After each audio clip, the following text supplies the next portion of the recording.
vais vous dire un petit mot.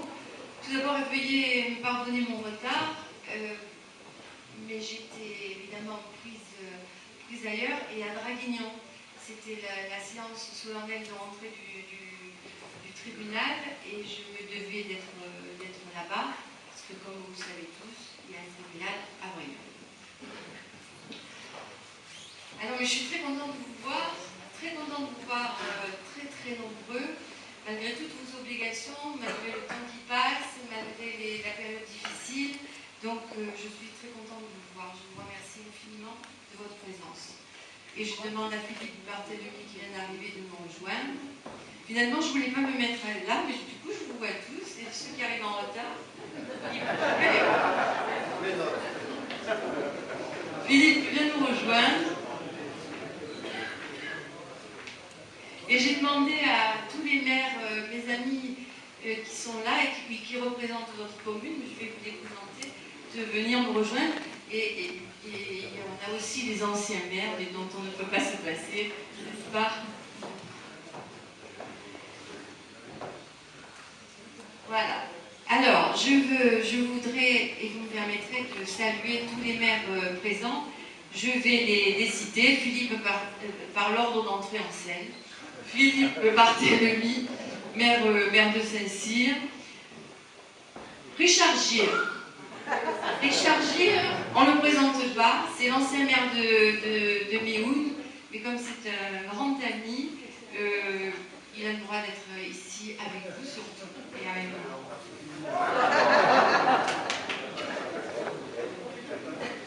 Suzanne Arnaud, maire de Ribou, que je ne vous présente pas, évidemment.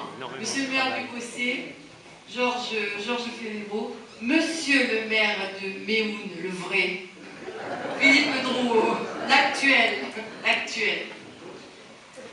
Jean-Pierre Morin, maire de Sainte-Anastasie, président de la communauté de communes de la Roque-Broussane. Madame le maire de Nance, Pierrette Lopez, qui nous a fait l'amitié de venir avec nous, mais pas seulement l'amitié, c'est plus que ça, je dirais. Gérard Fabre, maire de Garéoul. Jeannot Michel, que je ne vous présente pas, évidemment, on est chez lui. J'aurais dû commencer par toi, Jeannot. Je suis un peu perturbée.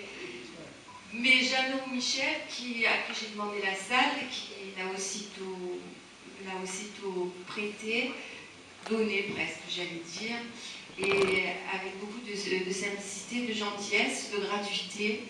Et Jeannot, je te remercie. Et chaque fois que je t'ai demandé quelque chose, les anciens qui venaient au Michoui, c'était juste en face, mais c'était aussi grâce à Jeannot qu'on pouvait le faire ici. Donc Jeannot, un grand merci.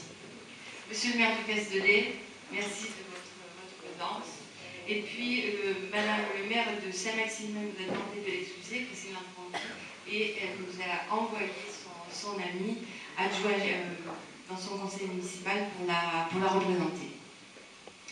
Voilà, mesdames et messieurs, je voudrais aussi excuser Denis Labigogne, maire de Mazoc, qui ne pouvait pas nous rejoindre, Bernard Vaillot, maire de Camps-la-Source, et René Jourdan, maire de la Cadière, qui m'a demandé de l'excuser devant vous tous parce qu'ils ne pouvaient pas, ils étaient plus. Je comprends très bien. Alors évidemment, mesdames et messieurs, mes chers amis, c'est un peu la tradition. Les choses ont vu la configuration géographique ayant changé. Vous savez que la circonscription n'est plus tout à fait la même. Et puis vous savez également que j'ai quitté le conseil général et que je suis devenue maire de Brignoles et président de la communauté de Brignoles. Donc j'ai présenté, comme tous les maires, mes vœux au Brignolais. C'est pour ça que cette année, les vœux de la circonscription, c'est ici à Signes. Signes, j'allais dire, et je le dis toujours, vous le savez, dans mon canton préféré, dans le canton de mon cœur, et vous êtes venus très nombreux, je vous en remercie encore. Alors c'est évidemment la cérémonie officielle qu'on appelle un peu pompeusement la cérémonie des vœux. Mais cette année est une année particulière. Et je voudrais juste un instant, parce que c'est une année qui commence d'une manière particulière. Cette année 2015, je ne sais pas ce qu'elle va nous réserver, nous le verrons, mais pour l'heure, elle a très mal commencé. Et je voulais juste revenir un instant avec vous, pour vous parler des événements tragiques et bouleversants qui nous ont tous secoués, qui ont secoué la France depuis le début de ce mois. On a vécu, vous avez vécu, nous avons vécu une semaine qu'on n'oubliera jamais, marquée à jamais dans nos mémoires. C'est le 7 janvier, c'est le 9 janvier, c'est le 11 janvier.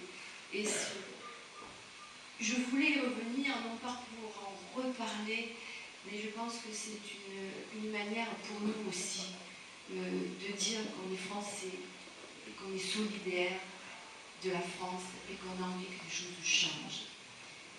Je ne vous rappelle pas le bilan de cet assassinat. 12 morts le premier jour, des journalistes, 8 journalistes, 2 policiers, un agent d'entretien, 11 blessés. Le 9 janvier, c'est la même chose. On grimpe dans l'horreur. 4 victimes dans un supermarché. C'est une situation inédite. Et la suite, donc vous la connaissez, mais en tout le bilan est énorme. 17 morts. Ces 3 jours, me semble-t-il, ont profondément marqué la France et les Français. Alors évidemment, et c'est bien ainsi, le président de la République et le Premier ministre ont été à la hauteur de leurs fonctions. Notre président s'est comporté en chef d'État et nous devons reconnaître la gestion de ces événements. C'est ce que nous faisons, c'est ce que nous avons fait. Mais nous aussi, nous avons dit bien, nous aussi, nous étions à notre place. Je veux parler du dimanche 11 janvier. La France, et vous avec la France, nous tous, nous nous sommes soulevés en masse pour condamner ces attaques, exprimer notre solidarité avec les familles des victimes, dire non au terrorisme. La France s'est rassemblée et on a vécu de très grands moments d'unité nationale. Je veux parler aussi de l'émotion poignante 2 jours plus tard, dans la cour de la préfecture de police, pendant l'hommage du président de la République aux 3 policiers assassinés. Je veux parler de l'élan saisissant qui dans le 13 janvier, dans l'hémicycle à l'Assemblée nationale, cet élan qui a accueilli les discours du Premier ministre, qui saluait la France debout après ces événements. Et tous les députés, j'y étais, je vous représentais, tous les députés chantant la Marseillaise. Depuis 1918, dans l'hémicycle de l'Assemblée nationale, les députés n'avaient pas chanté la Marseillaise. Mais on peut aussi, en se projetant un peu, se poser des questions. Tout ça a un prix énorme. Et il aura fallu des tueries, des assassinats à Paris pour que la France prenne conscience de ce terrorisme.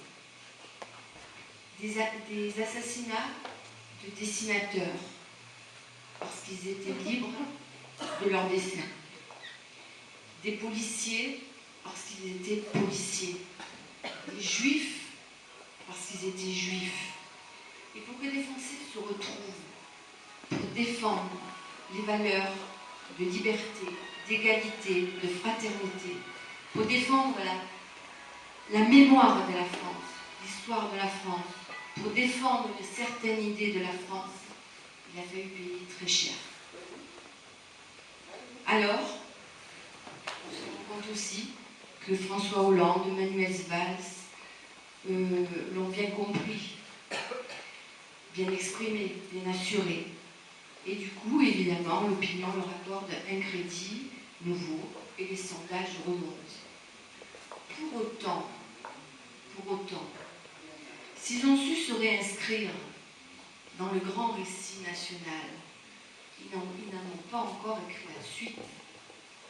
Car le défi qui nous attend tous, le défi qui attend notre gouvernement,